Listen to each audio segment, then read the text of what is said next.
Well, it's that time of year again. Santas are being put up, people get into so much debt just to find the PS5 off of eBay, and the Christmas movies begin to be binged. Lately, thanks to streaming, we've been getting far more Christmas movies than ever before in recent years. Whether they be Hallmark knockoffs or genuinely great films, there have been many Christmas movies that have fallen to the wayside simply because of how many there are. So, this month, I'm going to be taking a look at several Christmas movies that have been forgotten by so many and see if they should have become part of your Christmas traditions or if they deserve to be forgotten in the attic. Today, I'm starting off with a sequel to a pretty decent one, The Christmas Chronicles Part 2. Released Christmas of 2020, this sequel was directed by Chris Columbus.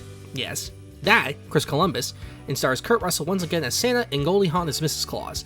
This time around, Katie, played again by Darby Camp, is unhappy that her mom might remarry and wants to leave their tropical vacation. But, unlucky for her, a former elf, played by Julian Dennison, uses her to break into the North Pole to exact vengeance upon Santa and destroy Christmas forever. Despite the talent in front of and behind the camera, Christmas Chronicles Part 2 is sadly a generic kids' Christmas movie with mediocre jokes, a plot that confuses itself, and a waste of everyone's talents.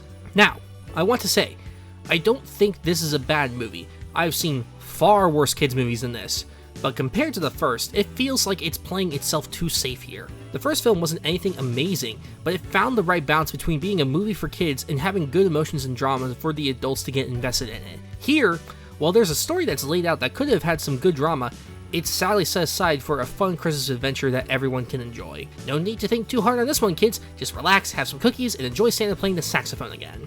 Alright, before I dig into this film more, let me just start off by saying that I do think the cast is doing good with what they're given here. Kurt Russell clearly has so much fun playing this role, and having his real-life wife, Goldie Hawn, play Mrs. Claus was a very fun choice, and it's clear the two had so much fun making this together. The kids also all do a really good job, and it shows that Columbus still has a knack for getting good performances from child actors. I'll also say, the production design for the North Pole is really good. I'm glad they went with real sets instead of overloading the film with CG, because it really does help make the world feel more alive and lived in. While the story is quite generic, throwing in almost no surprises, there can be a few things here and there that are a bit clever and make me wish the film explored them a lot more. But sadly, that's not the film we got.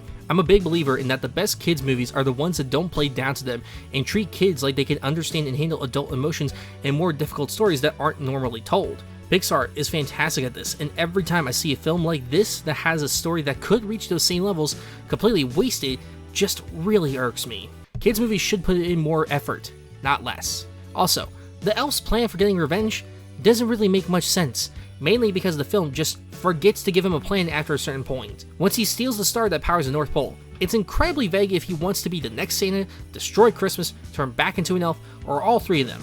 I don't know why they overcomplicated this film, but around the halfway point everyone breaks off into their own plots and the pacing just completely loses itself. To see Columbus go from the great filmmaker he once was with Home Alone, Mrs. Doubtfire, and the first two Harry Potter films, to someone that doesn't seem like they have the same passion or care they once did, breaks my heart. Home Alone is one of the best Christmas movies ever made, and to see him make something so generic and forgettable is incredibly disappointing to see. While I don't think The Christmas Chronicles Part 2 is a bad film, it's sadly a very generic kids film that forgoes any kind of deeper themes and messages in favor of making a simple Christmas movie for kids. While I think young kids will have fun with this, anyone that's older is sadly going to be wishing they put on Home Alone instead.